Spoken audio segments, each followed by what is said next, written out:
Hello, friends. This is Dave Hurwitz, executive editor at ClassicsToday.com, here with random reviews from the Overflow room. Oh my goodness. What's that thing over there? Oh, okay. I see what that is. I've got some things scattered. Let me just show you how we're making progress here. Actually, we are. See, if I turn around, look, there. We are actually getting somewhere. You see, we're putting things away. We're filling up the old shelves. Yes. So, yeah, it's not like all hopeless. It's slow progress, but it's progress. It's going to speed up soon, actually, because I'm going to have to do a big move from the old Overflow room, which means getting a mover and boxing everything up and schlepping it over here, and then we'll be unboxing rather than moving things a bin at a time, which is what I've been doing, because we're going to be getting rid of that property and I have to get all my stuff out of it. So, it's a whole thing. Anyway, what are we on? This is going to be very interesting.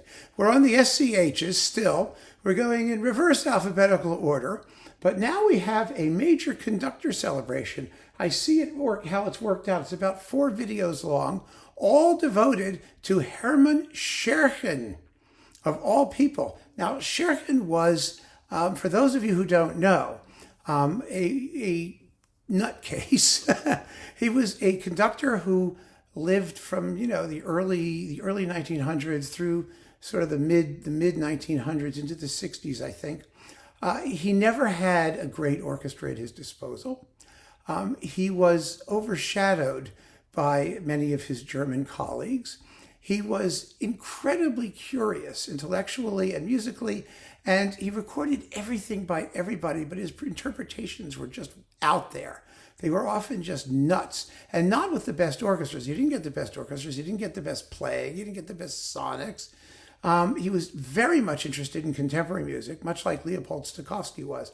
And he's sort of similar to Leopold Stokowski, except that he wasn't a chord guy, if you can imagine such a thing. Stokowski was into texture and sound and particularly, the technological aspects of making great sounding recordings. Scherchen didn't much care about any of that. He was a linear guy to the extent he was anything. And his performances were often just extraordinarily eccentric and therefore lots of fun. He has a cult following. I was not really ever a member of the cult, but I was very curious about him because he got a tremendous amount of play, about 20 or 30 years ago. His daughter, Miriam Scherchen, co-founded, actually with a guy named, I think, René Tremaine or something like that, the Tara label of historical recordings. Some of you may recall that. It's gone now. But back in the day, they issued broadcast air checks of Scherchen performances and Furtwängler performances and people like that, historical recordings. And we will be into some of those. They were lovely people, by the way, a little loopy, again, like Scherchen himself, but very, very nice. And so they had a very ambitious program for a while before they kind of went belly up, as they were destined to, actually. In any case, what we have here, three videos to come of the Japanese Scherchen edition. His main label was Westminster.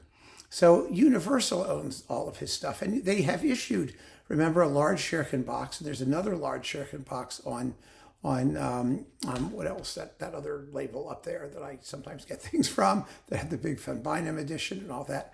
That's all upstairs. So we're not going to go into that. But there was a Japanese Westminster Scherchen edition before Universal, I think, got its talons on it. And I have it, or most of it. I don't know if it's all of it, but there's some amazing things in here. So let's go through it and see what we have. First, Mahler's Second Symphony. Oh, this is a famous recording, strangely recorded and strangely played with the Vienna Symphony Orchestra, Lucretia West mezzo-soprano, and Mimi Corsi soprano, or something like that is her name. Again, the playing is, the performance is good, actually. I mean, it has some wonderful moments. Back in the day when Mahler was a rarity and we didn't have much choice, we had this recording because, we didn't have much choice, like I said. And there it was. And here it is. And it's been reissued now by Universal, and it's It is strange. Oh, so strange. Tempo-wise, and the balances are kind of unusual. But Scherchen, makes it work. He was a force of nature. He just allowed things to happen. Then what have we got? There was more Mahler. His first symphony. This is with the Royal Philharmonic. It's a very good Mahler one. These are mono recordings, most of them anyway. I think the second is stereo, if I'm not mistaken, because it was from 1958. So let's see. Well, it doesn't say it is, but it was, I think, stereo. This one's mono, this Mahler one with the Royal Philharmonic. And it's quite good. It's a very good Mahler one, very exciting. No nonsense performance with thrills aplenty. And then we've got, this is interesting, Beethoven's Wellington's Victory. Yeah. It was a famous Wellington's Victory in its day, by the way, because there weren't any recordings of Wellington's Victory. Orff's Entrada, which is sort of an arrangement of something from Monteverdi's Orfeo, if I'm not mistaken. And then music by Gabrielli, which is and rehearsal for Wellington's Victory. That's a hoot. With the Vienna State Opera Orchestra. A lot of these were with the Vienna State Opera Orchestra, which was supposedly the Vienna Philharmonic, but they didn't sound like the Vienna Philharmonic. But again, in the mid-50s, they didn't sound so hot anyway. Anyway, this is stereo. And what a collection. Beethoven, Orff, and Gabrielli. That was typical of Scherchen, actually. He did all kinds of things like that. I think he did the premiere of Schoenberg's Moses and Aaron and things like that. That was his gig. Then we've got, Bach. His Bach was legendary. This is the B Minor Mass.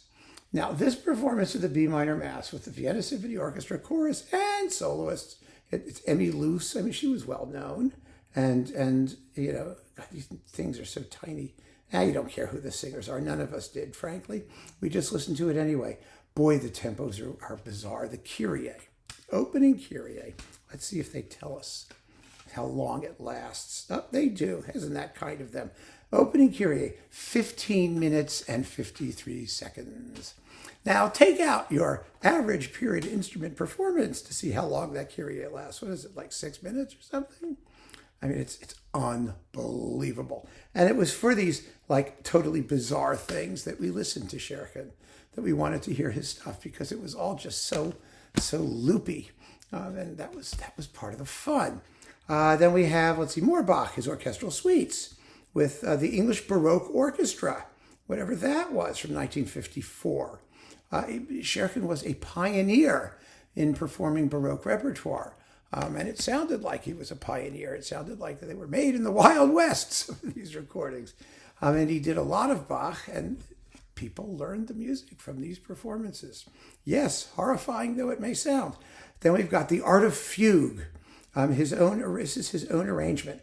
Members of the Vienna Radio Orchestra and the Vienna Symphony Orchestra, with Herbert Takesi, who's the cembalist who became, recorded with Leonhardt in the Harnoncourt. So, these people were all around when Scherchen was doing this thing. Harnoncourt was playing, and Scherchen was doing these things, and was possibly in some of these recordings as a cellist. And some of his own eccentricities might have rubbed off from Hermann Scherchen's eccentricities. So you've got Scherchen conducting this. This was recorded in 1965. So it's like a stereo, and it's really, really interesting and interestingly orchestrated and somewhat quirky and fun to hear. Then we've got Brandenburg Concertos. Here they all are, with members of the Vienna State Opera Orchestra, who really had very little clue what they were doing in this music, but it doesn't matter, like I've said a billion times. So there you go. And that's stereo. That was a stereo one. And the musical offering. Yes, complete. 9 soloists conducted by Hermann Scherchen, like they really needed to be conducted by anybody. That's the whole thing. I mean, he conducted. He was a conductor who thought conductors were there for a reason, to conduct, and conducted he does. Then we got the St. John Passion. Yes, he did the Passions. That's here with Phyllis Curtin, actually, wonderful soprano who I knew, and whose daughter went to high school with me. And let's see, and some other, Waldemar Kment, and just naming some famous people. John Van Kesteren is the evangelist. So these are some well-known singers. And these performances are very affecting. I mean, they are. They're lovely. The Vienna State Opera Orchestra and the Vienna Academy Chamber Choir. It's not a massive performance by any means. So that's kind of nifty. And then we have, what's this one? The St. Matthew Passion, of course. Is there anyone we know here? It's so hard to read these. Hildegard Russell Maidan, she's in there. And let's see, no one else we really care about. No, I don't think so. Oh, Hugues Quinault is the evangelist. There you go. Hugues Quinault, however. Heinz Rehfuss is Jesus. All right, Eberhard Wächter is Judas and Pilate. So these are relatively well-known people. Kurt Equeluz is here as the second witness. He later became like Orfeo for Harnoncourt. So, this was all in this wonderful period of time of ferment in post-war Vienna in the 1950s. And so it's sort of an interesting thing to hear with all these people who were buzzing around who would later become better known and who worked with Hermann Scherchen. So that's the first pile. Keep on listening, friends. Thanks for joining me and take care.